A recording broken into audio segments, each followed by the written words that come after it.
Law number 20, किसी का भी पक्ष लेने में जल्दबाजी ना करें। आसान शब्दों में ये नियम कहता है कि आपको दूसरे लोगों के छोटे मोटे लड़ाई झगड़ों में नहीं पड़ना चाहिए।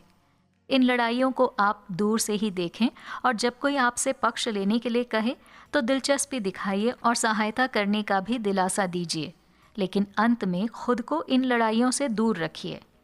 केवल यही नहीं, अगर आप थोड़ी होशियारी दिखाकर दो लोगों के बीच झगड़ा पैदा कर अगर उनकी सुलह करवा देते हैं तो आप उनके झगड़े की बदौलत अपने लिए बहुत सारे फायदे हासिल कर सकते हैं।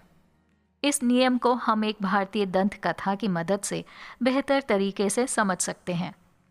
आसमान की चील और कौवों ने आपस में समझौता किया था कि उन्हें जंगल से जो कुछ भी हासिल होगा वो उसे आधा आधा बांटकर खाया करेंगे।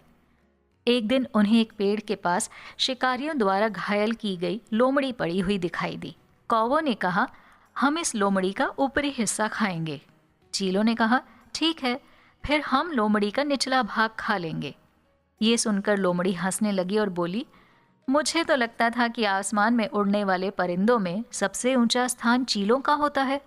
उस हिसाब से तो उन्हें मेरे शरीर का ऊपरी हिस्सा खाना चाहिए, जिसमें दिमाग और अन्य लजीज चीजें होती हैं। ये सुनकर चीलों ने कहा, हाँ, ये बात तो ठीक है, अब हम तुम्हारा ऊपरी हिस्सा ही खाएंगे। इस बात पर कौवों ने विरोध जताकर कहा, नहीं नहीं, ये पहले ही तय हो चुका है कि हम ही लोमड़ी का ऊपरी हिस्सा खाएंगे। लोमड़ी के ऊपरी हिस्से को खाने पर विवाद बढ़ गया और चील कौवे आपस में लड़ने लगे। इस लड़ाई में कई चील और कौवे लोमड़ी के आसपास मर गए। जो थोड़े बहुत बचे थे वो लोमड़ी के पास से भाग गए। घायल लोमड़ी ने उन चील कौवों को कई दिन तक खाया और स्वस्थ होकर वहां से चली गई। शक्तिशाली बनने के लिए आपको अपनी भावनाओं पर काबू रखना होता है, लेकिन अगर आप अपनी भावनाओं पर काबू भी कर लेते हैं तो इसका मतलब ये नहीं कि आप अपने आसपास के लोगों की भावनाओं को काबू में कर सकें। जब आसपास के लोग अपनी भावनाओं पर काबू नहीं रख पाते हैं और लड़ाइयों में उलझते हैं, तब आपको आत्म संयम का परिचय देते हुए दूसरे लोगों की भावनाओं की नकारात्मक ऊर्जा से खुद को बचाना होता है।